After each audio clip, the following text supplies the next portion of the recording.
topic, and the topic that you have chosen is the photograph which was flashed by a Pakistani representative in the United Nations, which turned out to be a forgery.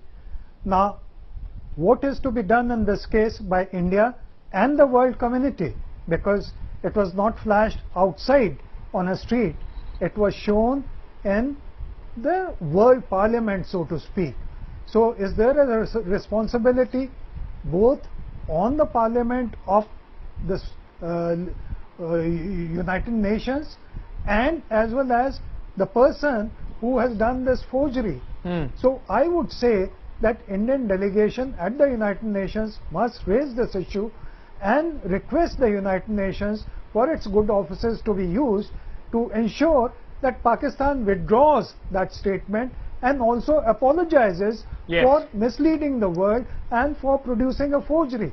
That is the issue that we are discussing today. We are not discussing anything else. We are not discussing Palestine. We are not discussing Israel. We are not discussing issues which are extraneous. Unfortunately, Ambassador Dogra, it's very difficult. It's very difficult for our Pakistani friends there to understand what is being discussed, because it's the lies that they have built so far and the lies that they are propagating. They seem to believe, they seem to have fallen prey to those lies itself. Prerna, before I go to Mr. Chima once again, let me very quickly bring you in.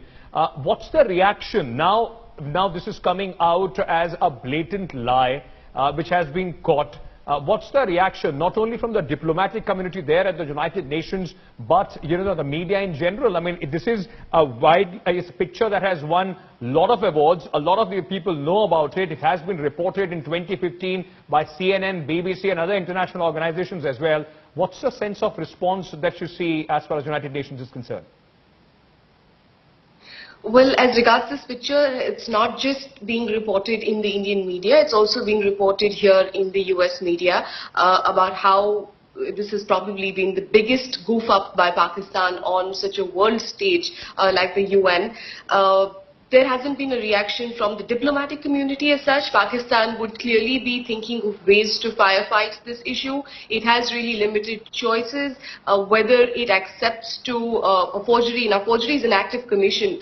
Whether it was that or whether it was overlooking on behalf of Pakistan, that is something that Pakistan will have to decide, and probably they're weighing their options on what is the best way to come out and address the situation.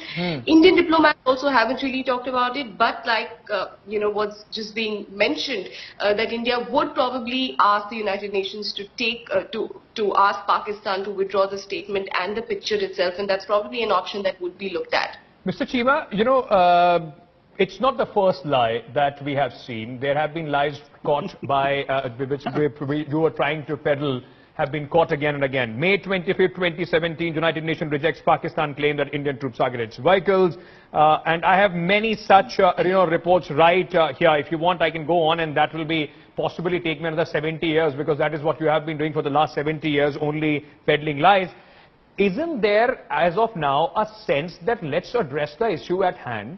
We have made a mistake. Let's just come out first, apologize for that mistake, and move on. Then we can discuss other things as well, isn't it?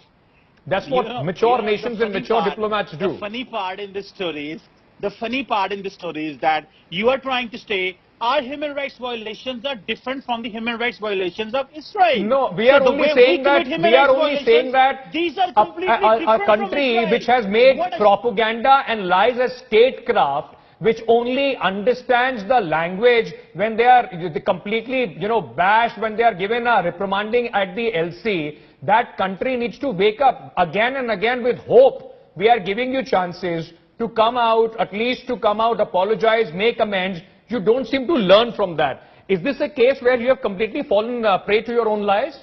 It disturbed the whole generation of Kashmiris. The entire Kashmiri generation has been defaced. Says a Pakistani who is accused of human rights violation not only in Balochistan but also in other parts of his own country. Your own government. Come on, it's coming rich from you. Your lies have been exposed. I can understand that your blood pressure is high right now because these pictures completely expose you. Your blood pressure is high, but at least have these